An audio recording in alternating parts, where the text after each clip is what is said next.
Oh, that's me, sitting on a windowsill.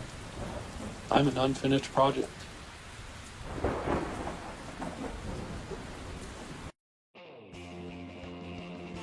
Welcome back to Robot Roundup.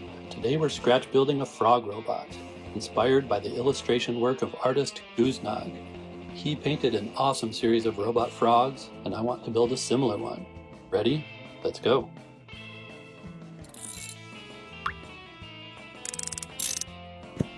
For the main body, I'm using the top half of a wooden egg. I drill holes for where the eyes will attach. I've used these plastic capsules in most of my recent builds. Thick steel wire will support the eye stalks.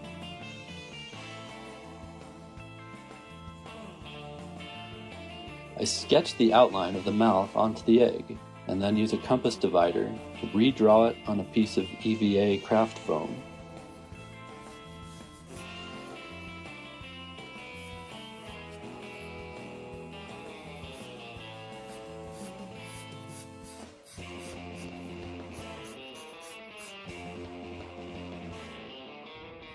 EVA craft foam is really easy to cut as long as you have a pretty fresh blade.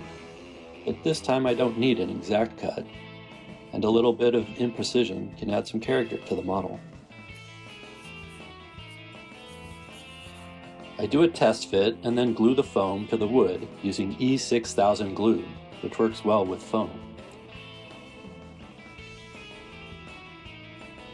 I had to tape it down while the glue dried. Then I add a strip of self-adhesive foam around the base. A plastic end cap is a decent fit for the egg. I'm using round wooden beads as leg joints. I drill holes and add lengths of thick wire. Then I cover the wire with styrene tubes. I want the legs to look like pneumatic pistons. I've reinforced the base and added a layer of foam as a seal for snugly fitting into the body. I found some plastic toy earrings at a thrift store that I'm using as greebly detail. I always sand found plastic bits in order for the glue to adhere better. I like robots that look like they're built around some kind of chassis, with parts of the raw inner workings exposed, so I'm adding some more random details. Now I'm cutting wooden beads for the hands and feet. I drill holes for the fingers and toes.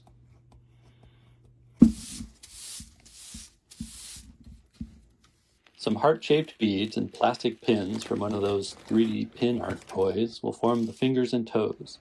I glue a heart to the end of a pin. They look like little magic wands.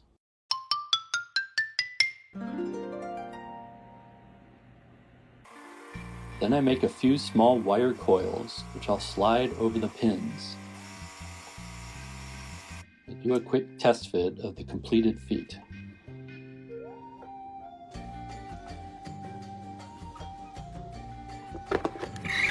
Now I'm pretending to search for the right size of metal tube, but this is a completely contrived shot. Oh, there it is.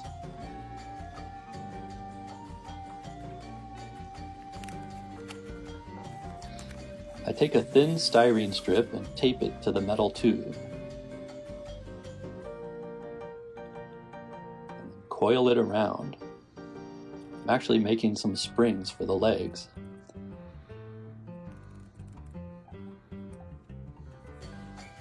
Then I use a heat gun, which sets the styrene to the shape of the tube, which is why it needed to be metal.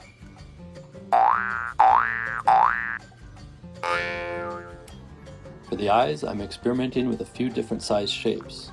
I'm trying to find the right combination of a plastic cap that will fit in the capsule, as well as the right size of lens.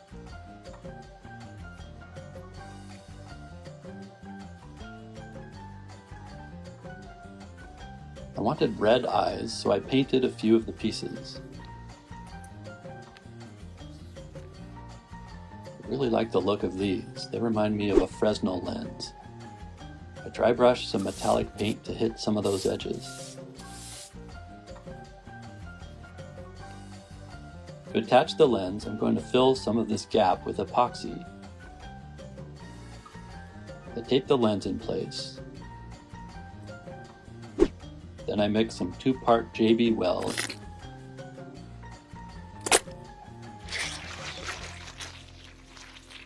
and ease it into the seam.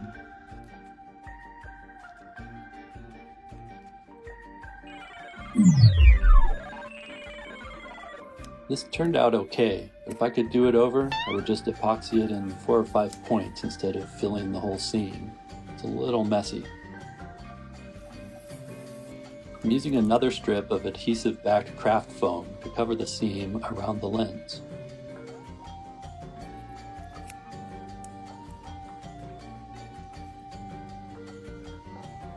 Now I'm detailing the body with some greeblies and panels. I added a foam back panel. Now I'm making a fake hinge out of styrene tube slices.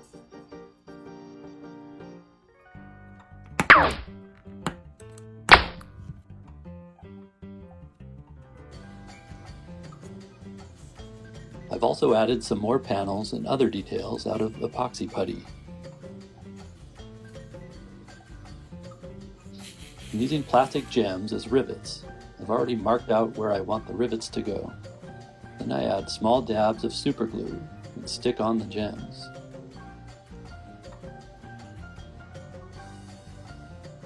A sharp knife blade can pluck them out of the tray.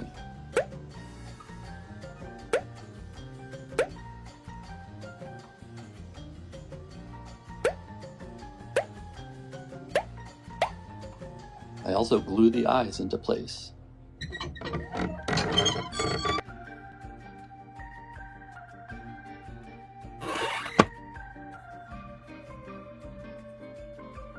Now I'm gluing on an aircraft wheel as the frog's ear thingy. Making a handle for the back panel out of wire. It goes in kind of like a thick staple.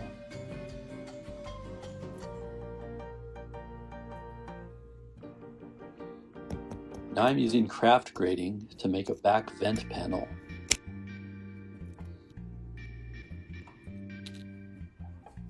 I also added a few more small panels out of sheet styrene and some little adhesive circles. Now it's on to the arms, which I'm making out of a few different beads. A thread of wire between the beads. I don't trust just gluing them together. Arms especially need to be sturdy because they'll be the first thing to break if the figure tips over or falls. This is some Lego tubing, which I'm using for the arm hinge. And this pen I was using just happened to have the right size cap. So, a wooden rod will form the actual arm hinge. I want the arms to be movable, like an action figure.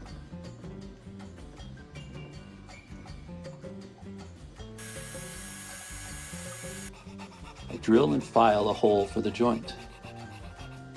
It's nice and snug.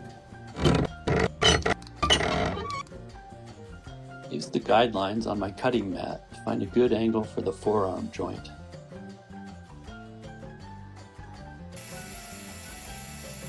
I make the hands just like I did the feet, except the fingers are a bit longer and I added thumbs.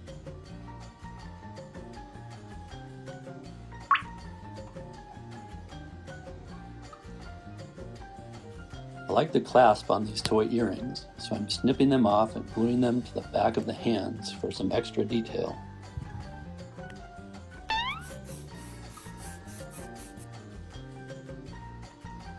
There's a lot of different textures from all the materials I've used, so I'm going to give it one overall texture using Mr. Surfacer 500 that will tie it all together. It's a bit like a thinned down putty or thick paint. I stipple it on with an old brush, which creates a nice cast iron texture. I should have done this before texturing, but I'm taking a soldering iron and melting some scratches and dents into the foam. This creates toxic fumes, so I'm wearing a ventilator mask and running an exhaust fan. Everything is assembled and primed. You can see the uniform texture now.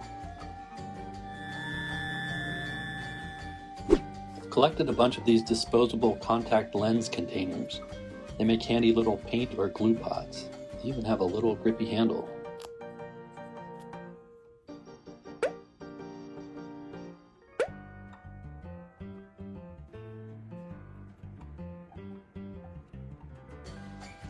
painting process is pretty straightforward, not a whole lot to explain. I'm putting the paint on pretty thick because it doesn't matter if the texture is gloppy. It's kind of what I want. Yeah, I meant to do that.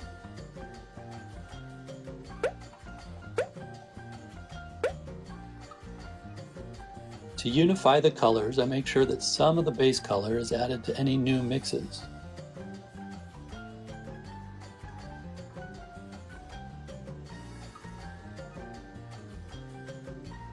I paint some of the panels a different color to make it look like they were added or replaced later.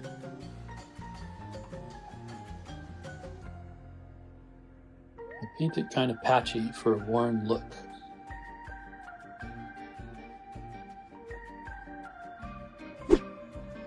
I want an old metal look for the fingers and toes. They're given a dark base metal, followed by a silver dry brushing.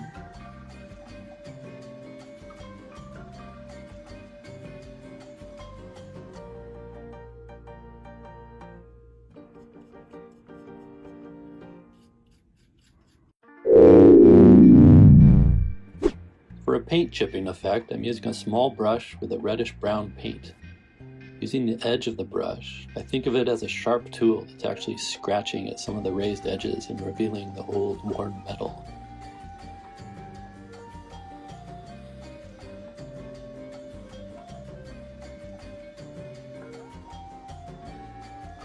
I had to make a last-minute change. I thought of a better way to attach the leg springs, so I added a bracket for the spring to attach to.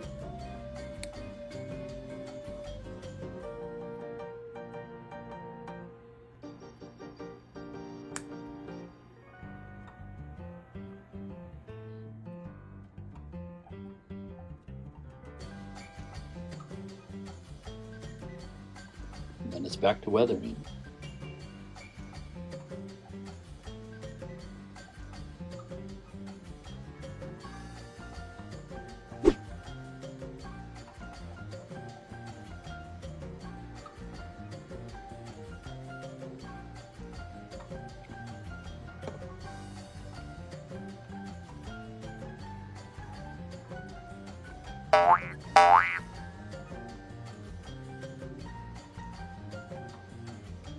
Here's a trick that was used by ILM on the original Star Wars models. You paint a dark wear mark over a lighter mark, and it looks like a big scratch or a blaster mark that tore through several layers of material.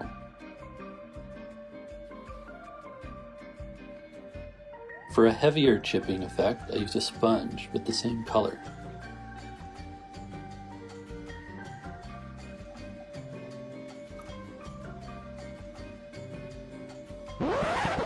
Well, that's when I got shelled. Christmas, New Year's, even Valentine's Day have passed, and here I sit. I just want to be finished. Is that so hard to ask? Or throw me away. Don't leave me in the way. What is that? Okay, what's going on?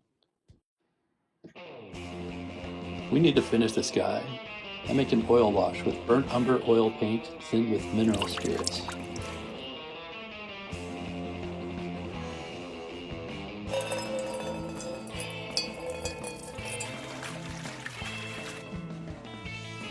I brush it on pretty heavy and let it flow into all the small cracks and crevices.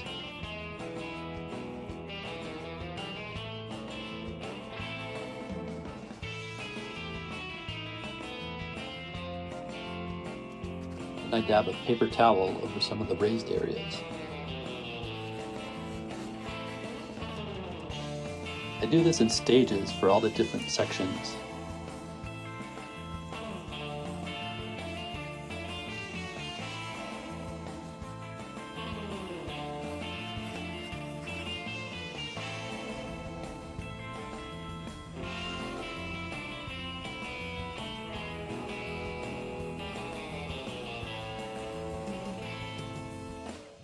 Then I target some of the deeper recesses with a tighter second pass.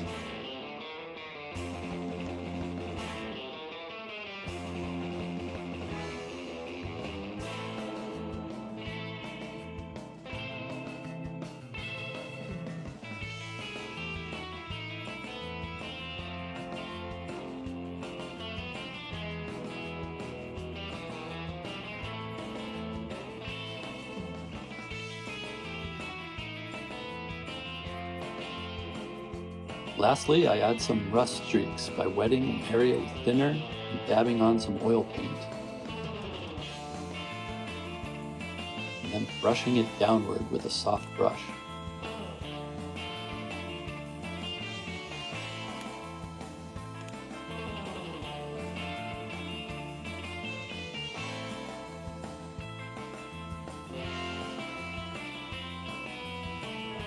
All that's left to do is glue the feet on.